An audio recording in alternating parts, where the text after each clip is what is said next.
नमस्ते गाववाल्यांनो, स्वागत आहे तुमचा माझ्या एका मिनी ब्लॉगमध्ये. एवढे बोजा घेऊन आम्ही चाललेलो 8 दिवसात मुंबई ग्रावाक.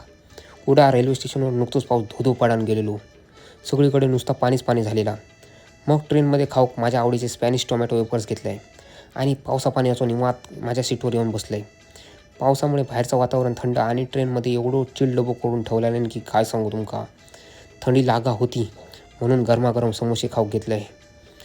काही पण म्हणा, एकदा पाऊस चालू झालो ना की आपला कोकण स्वित्झर्लंडपेक्षा पण भारी वाटता. थोडा चहा चाय इली. AC ट्रेनमध्ये गरमागरम चाय पिऊची मजाच काही वेगळी असता.